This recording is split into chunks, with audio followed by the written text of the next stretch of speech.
एक लड़का पानी टपकाते गिलास को घूर रहा था और तभी उसके दिमाग में एक जबरदस्त आइडिया आया। उसने पास से एक सूखा बेलनुमा पौधा उठाया, फिर उसमें चाकू से कई छोटे छोटे छेद कर दिए। ये देखकर उसकी मम्मी चौंकी नहीं बल्कि मुस्कुराते हुए बेटे की तारीफ करने लगी। तू तो बहुत होशियार है। इस लड़के का नाम विवेक था। वो एक छोटे से गांव में रहता था और बचपन से ही कुछ अलग सोचता था। एक दिन गांव का मुखिया घबराया हुआ उसके घर आया।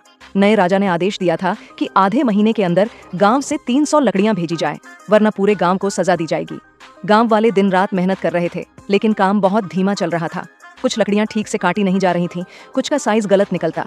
विवेक के पापा, जो गांव के सबसे पुराने बढ़ई थे, अगली सुबह जंगल जाकर पेड़ों को मार्क करने निकल पड़े ताकि बाकी लोग फालतू मेहनत न करें।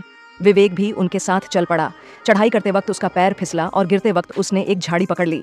पापा ने वक्त रहते उसे पकड़ लिया, लेकिन झाड़ी के पत्तों से उसके हाथ पर हल्की खरोंच आ गई। विवेक ने उस पत्ते को ध्यान से देखा। वो नुकीले आरी जैसे किनारों वाला था और तभी उसके दिमाग में क्लिक हुआ। घर पहुंचते ही उसने एक पतली बांस की पट्टी ली, जिसके किनारे उसने आरी जैसी शेप में काट दिए। फिर उसे एक लकड़ी के तने पर रगड़ा और हैरानी की बात यह थी कि लकड़ी बहुत आसानी से कट गई। पापा ने पूछा, ये आइडिया तुझे कैसे आया? विवेक बोला, पापा, उसी झाड़ी के पत्तों की वजह से मेरे हाथ कटे तो मैंने वैसी ही चीज बना दी, बिल्कुल आरी जैसी। अब यह बांस की आरी तो काम कर गई, लेकिन जल्दी टूट भी जाती थी, तो उसने सोचा अगर यही चीज लोहे की बन जाए तो और भी शानदार होगा। और फिर लोहे की पहली आरी तैयार हो गई। जब इस नई आरी से पेड़ काटे गए तो नतीजा कमाल का था। तेज, आसान और मजबूत लोगों ने उसकी तारीफों के पुल बांध दिए। सिर्फ 10 दिनों में 300 लकड़ियों का काम पूरा हो गया। पापा उन लकड़ियों को लेकर राजा के महल की ओर निकल गए। अब घर पर सिर्फ मम्मी और विवेक थे। कुछ समय बाद फसल कटाई का वक्त आया। माँ खेत में अकेले काम कर रही थी। गेहूं को हवा में उछाल उछाल कर छिलका अलग कर रही थी। विवेक ने देखा कि माँ कितना थक रही है। उसने कहा, माँ आप बैठो, पानी पियो, मैं करता हूँ। वो जैसे ही खुद गेहूं उड़ाने लगा, उसने गौर किया, हर बार झुककर गेहूं उठाना और फिर उठकर हवा में फेंकना बहुत थका देने वाला था। घर आकर उसने एक हल्की सी मशीन बनाई। लकड़ी की एक नुकीली छड़ी मिट्टी में फंसा दी, जिससे झुकने की जरूरत न पड़े।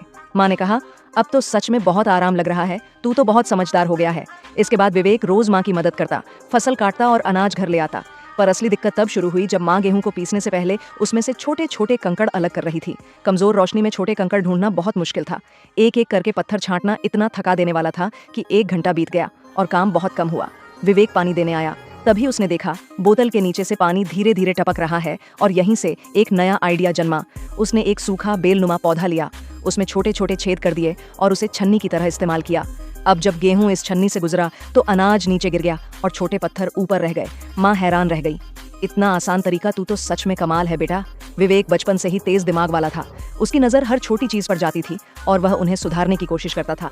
उसने कई ऐसे टूल्स बनाए जो आज भी लोग इस्तेमाल करते हैं।